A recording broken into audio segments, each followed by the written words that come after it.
حضرت علامہ شیخ محمد ابن البانی بیان کرتے ہیں کہ میں مکہ معظمہ میں مجاور تھا۔ ایک دن ایسا آیا کہ کھانے کے لیے کچھ نہ ملا اور میں بھوک سے نڈھال ہو گیا۔ اسی حالت میں باہر نکلا تو راستے میں ایک تھیلی پڑی دیکھی۔ اٹھا کر دیکھا تو ریشمی تھیلی تھی اور ریشم کی ڈور سے بندھی ہوئی تھی۔ قیام گاہ پر لا کر کھولی تو دیکھا اس میں نہایت قیمتی موتیوں کا ایک ہار ہے۔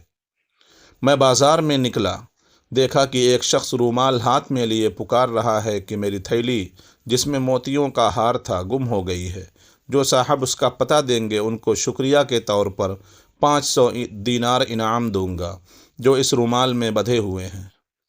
میں اس شخص کو اپنے گھر لے آیا اور تھیلی نکال کر اس کے حوالے کی۔ وہ شخص بڑا ممنون ہوا اور حسب وعدہ 500 دینار پیش کیے، لیکن میں نے لینے سے معذرت کی اور کہا کہ میں نے یہ کام رضائے الہی کی خاطر کیا ہے، اجرت لے کر میں اپنا اجر ضائع نہیں کرنا چاہتا۔ تاہم اس شخص نے ان کے قبول کرنے پر بہت زور دیا، لیکن میں برابر انکار کرتا رہا، یہاں تک کہ وہ تنگ آ کر چلا گیا۔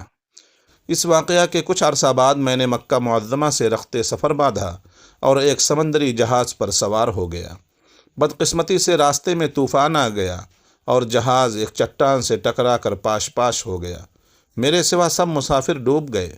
میرے بچنے کی یہ صورت ہوئی کہ تختہ میرے ہاتھ آ گیا اور میں اس پر بیٹھ گیا۔ بہتا بہتا ایک جزیرے کے ساحل تک پہنچ گیا۔ حسن اتفاق سے اس جزیرے کے باشندے مسلمان تھے۔ میں وہاں مسجد میں ٹھہر گیا۔ لوگوں نے مجھ سے حال دریافت کیا۔ میں نے ان کو اپنی تمام سرگزشت سنائی۔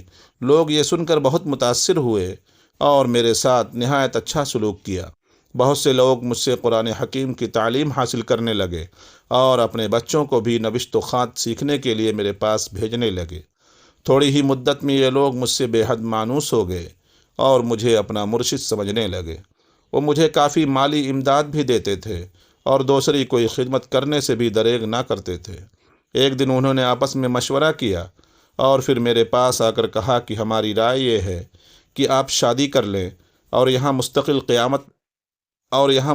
اقامت اختیار کر لیں۔ میں نے کہا جیسے آپ لوگوں کی خوشی۔ چنانچہ انہوں نے بتایا کہ ہمارے یہاں ایک مالدار یتیم لڑکی ہے، ہمارے خیال میں اس کے لیے آپ سے بہتر شوہر ملنا مشکل ہے۔ اگر آپ رضامند ہوں تو اس سے آپ کا نکاح کر دیں۔ میں نے رضامندی کا اظہار کیا اور میرا اس لڑکی سے نکاح ہو گیا۔ جب میں نے خلوت میں اپنی بیوی کو دیکھا تو یہ دیکھ کر حیران رہ گیا کہ وہی تھیلی والا ہار اس کے گلے میں پڑا ہے، اور دریافت کرنے پر معلوم ہوا کہ یہ لڑکی اسی حاجی کی تھی جسے میں نے محض اللہ کے لیے ہار واپس کر دیا تھا۔ لوگوں نے مجھے بتایا کہ جب اس لڑکی کا باپ حج سے یہاں واپس آیا تھا تو اپنے قیمتی ہار کے گم ہونے اور پھر اس کے مل جانے کا واقعہ اکثر بیان کیا کرتا تھا اور کہا کرتا تھا کہ جس شخص نے مجھے یہ ہار واپس دیا، ایسا بے نفس آدمی میں نے دنیا میں نہیں دیکھا۔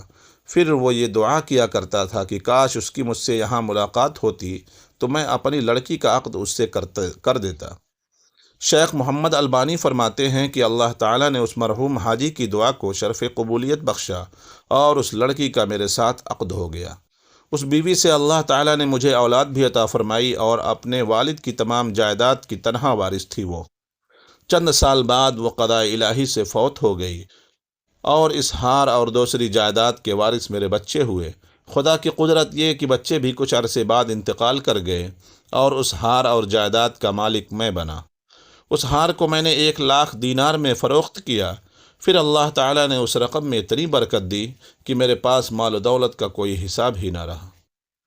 معزز سامعین، سچ ہے نیکی کا بدلہ ہمیشہ اچھا ہی اور برا کا بدلہ برا ہی ملتا ہے، جیسا کہ اس واقعے میں دیانت کا بدلہ کیسا عظیم ملا۔ اللہ تعالیٰ نے دنیا میں ہی دکھا دیا کہ جو امانت دار ہوگا اللہ تعالیٰ غیب سے اس کی مدد فرمائے گا۔ اللہ تعالیٰ ہمیں اس واقعہ سے سبق حاصل کرنے کی توفیق عطا فرمائے۔ آمین یا رب العالمین۔